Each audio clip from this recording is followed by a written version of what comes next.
ఇవాళ ఢిల్లీలో apex council భేటీ జరగబోతోంది సార్. ఈ భేటీకి తెలుగు రాష్ట్రాల ముఖ్యమంత్రులు హాజరు కాబోతూ ఉన్నారు. సో ఇక్కడ తెలంగాణ ప్రభుత్వం కొన్ని అభ్యంతరాలు వ్యక్తం చేస్తోంది సార్. ఈ ఎపెక్స్ కౌన్సిల్ ఎజెండాలో బనకచర్ల అంశాన్ని పెట్టవద్దు, అనుమతులు లేని ప్రాజెక్టుపై చర్చ అనవసరం అనేది తెలంగాణ ప్రభుత్వ వాదన.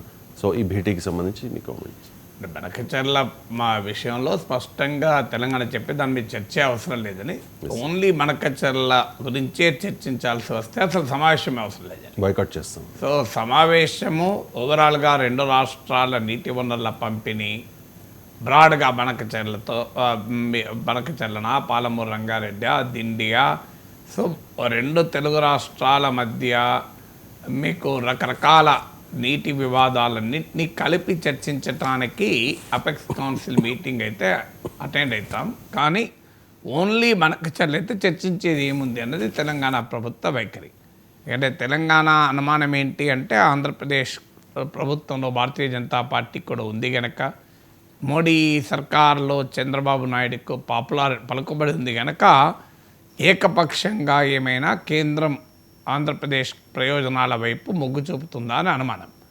సో బనకచర్ల పైన తెలంగాణ చర్చ ఎందుకు వద్దంటోందంటే, చర్చ ఎప్పుడు పెట్టాలి, అసలు ఏ అనుమతులు లేవు, తాజాగా ఎన్విరాన్మెంటల్ ఇంపాక్ట్ అసెస్మెంట్ లేదని కేంద్ర పర్యావరణ మంత్రిత్వ శాఖ వేసిన నిపుణుల బృందమే అనుమతిని తిరస్కరించింది. అందువల్ల పర్యావరణ అనుమతి లేదు, సిడబ్ల్యూసి అనుమతి లేదు. ఏ అనుమతులు లేనప్పుడు చర్చ ఎక్కడిది అనేది క్వశ్చన్. మొదలు అసలు స్టాట్యుటరీ అనుమతులే లేనప్పుడు ఆ ప్రాజెక్ట్ గురించి చర్చ వల్ల ఉపయోగం ఏంటి? ఆ స్టేజ్ ఇంకా రాలేదు కదా అని. రెండవది, తెలంగాణ అభ్యంతరాలు అడ్రస్ కాలేదు. తెలంగాణ అభ్యంతరాలు ఏంటంటే అసలు నీటి వనరుల లభ్యత ఎంత గోదావరిలో.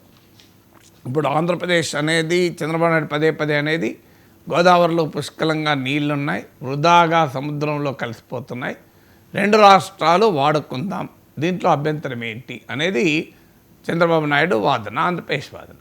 దానికి తెలంగాణ చెప్తుంది అంటే రేవంత్ రెడ్డి ఆ మధ్య ప్రకటన కూడా చేశారు, అయితే మాకు 1000 టీఎంసీలు గోదావరిలో ఇచ్చేసి మీతంతా మీరే తీసుకోండి అనేది తెలంగాణ వాదన. నిజంగానే గోదావరిలో భారీగా నీళ్ళు ఉన్నాయన్నది వాస్తవం.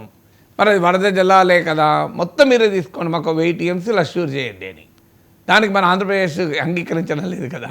గోదావరిలో పుష్కలంగా నీరుండి అదంతా సముద్రంలో కలిసిపోతుంటే వాడుకుంటే తప్పేంటన్నప్పుడు 4000 టీఎంసీలు దాదాపు గోదావరిలో సముద్రంలో కలిసిపోతాయని కూడా ఒక అంచనా. సో తెలంగాణ ఏమడుగుతుంది, మాకు 1000 టీఎంసీలు చాలంటుంది, మీరు 1000 టీఎంసీలు ఇచ్చేయండి, మీతంతా మీరే తీసుకోండి అని. సో దీనికి ఆన్సర్ లేదు కదా. అంటే అర్థం ఏంటి, ఆంధ్రప్రదేశ్ కూడా తెలుసు గోదావరి నదీ జలాలు లభ్యత ఒక ప్రాజెక్టులు కడితే అది 50 ఏళ్ళు 100 ఏళ్ళు ఉంటుంది. సో ఇప్పుడు ఎంత లభ్యత ఉంది, భవిష్యత్తులో ఎంత లభ్యత ఉంది అనేది క్వశ్చన్ మార్క్.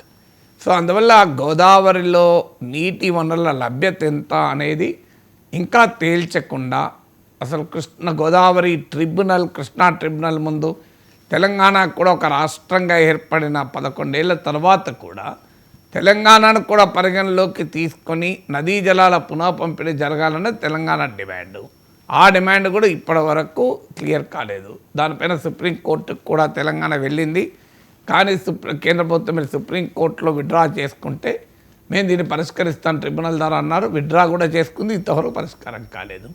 సో అందువల్ల మీకు బనకచర్లకు అనుమతులు లేవు, కృష్ణా గోదావరి జలాల్లో తెలంగాణ వాటా ఎంత అనేది తేలలేదు, నదీ జలాల ట్రిబ్యునల్స్ తెలంగాణ రాష్ట్రం ఏర్పడిన 11 ఏళ్లకు కూడా తెలంగాణ కూడా పరిగణలోకి తీసుకుని పునః పంపిణీ చేపట్టలేదు, గోదావరిలో మిగులు జలాల లభ్యత ఎంత, మిగులు జలాల తర్వాత సంగతి, నీటి లభ్యత ఎంత అనే దానిపైన ఆంధ్రప్రదేశ్ రాష్ట్ర ప్రభుత్వం సమర్పించిన ప్రీ ఫీజిబిలిటీ రిపోర్ట్లో వేసిన ఎస్టిమేట్స్ను తెలంగాణ క్వశ్చన్ చేస్తోంది. తర్వాత మీకు ఇవేవి తేలకుండా బనకచర్లపైన చర్చ ఏంటి అనేది తెలంగాణ వాదన. దాంతోపాటు మీకు గోదావరి నదీ జలాలంటే పోలవరం బనకచర్ల లింక్ కెనాల్, ఇది 82,000 కోట్లతో కట్టే ఖర్చు.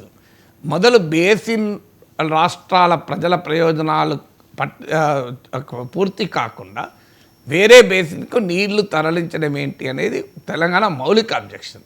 అంటే గోదావరి బేసిన్లో లేని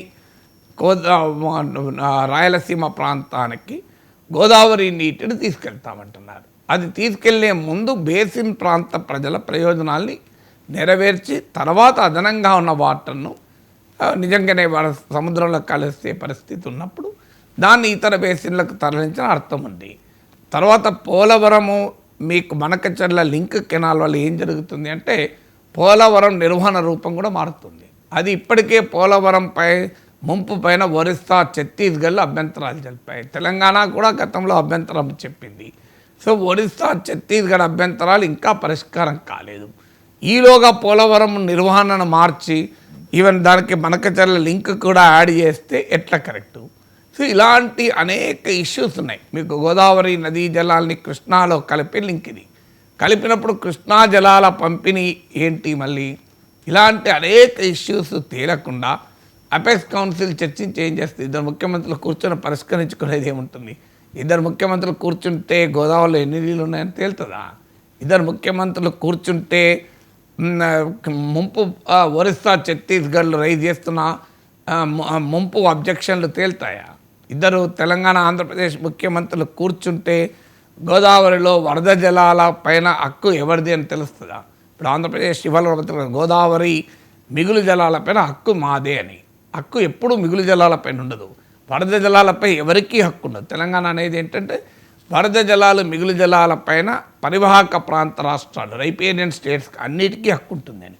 మీకు ఉమ్మడి రాష్ట్రంలో కూడా కృష్ణా నదీ జలాల ట్రిబ్యునల్ మిగులు జలాలని వాడుకునే స్వేచ్ఛ ఆంధ్రప్రదేశ్కి ఇచ్చింది తప్ప హక్కులు ఇవ్వలే, ఓన్లీ స్వేచ్ఛ ఇచ్చింది. మీకు అంతకుముందు ట్రిబ్యునల్, బచావ ట్రిబ్యునల్ కూడా మీకు. అందుకే మీకు మిగులు జలాలపైన హక్కులు ఎలా ఉంటాయి? మిగులు జలాలు గ్యారంటీ ఉండదు కదా. మిగులు జలాలను కింది దిగువ రాష్ట్రం వాడుకునే స్వేచ్ఛ ఉండడం వేరు, హక్కు అడగడం వేరు.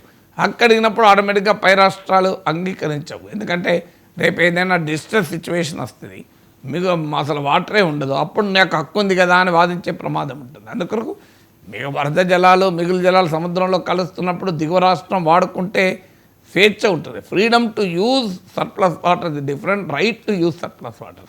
సో ఇలాంటి అనేక అంశాలపైన తెలంగాణ, ఆంధ్రప్రదేశ్ల మధ్య తీవ్రమైన విభేదాలు ఉన్నాయి.